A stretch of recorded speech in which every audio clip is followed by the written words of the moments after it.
Welcome to the Midweek message. We're taking some verses from Proverbs chapter 25. I'm reading from the New International Version of the Bible. And begin reading in verse 21. Proverbs 25:21. If your enemy is hungry, give him food to eat. If he is thirsty, give him water to drink. In doing this, you will heap burning coals on his head, and the Lord will reward you. Like a north wind that brings unexpected rain is a sly tongue which provokes a horrified look. Better to live on a corner of the roof than share a house with a quarrelsome wife. And those are verses 21 through 24 in Proverbs chapter 25. And so let's look at them one by one. If your enemy is hungry, give him food to eat. If he's thirsty, give him water to drink. Well, that sounds a lot like some of the words of Jesus during his earthly ministry. And from the lips of Solomon, if your enemy's hungry, give him food. If he's thirsty, give him water. And that falls right in line with other biblical teachings of being kind to those who are your adversaries, because it mimics the way that God treats each of us. Now, why do this? That's verse 21. Verse 22 says, in doing this, you will heap burning coals on his head, and the Lord will reward you. Now, two things are mentioned. When you feed the hungry enemy and give water to the thirsty enemy, you bring down the conviction of conscience on them. You heap burning coals on their head.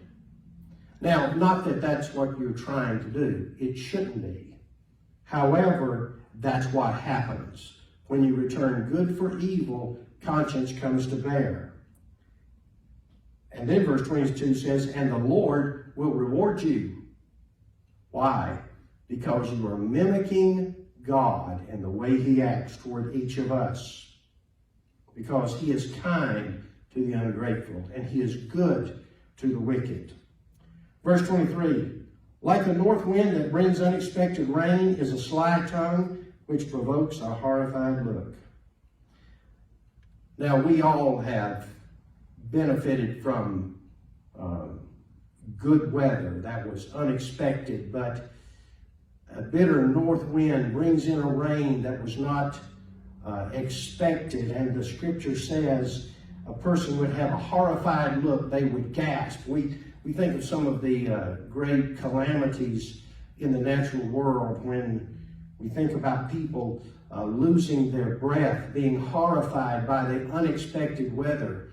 Well, the scripture says a sly tongue is the same type of thing. I can't believe they said that. I can't believe that they thought that way. And verse 24. Better to live on the corner of the roof than share a house with a quarrelsome wife. To be honest, this verse could be taken the other way around. Better to live on the corner of a roof than to live with a man that's quarrelsome and bitter. However, Solomon was a married man, and married and married and married and married again. And he said, better to have a small place, the corner of a roof even, than to live in a house with a quarrelsome mate, with a quarrelsome spouse. All of us need more calm in our lives. We don't want to be bitter people, nor do we want to live with them.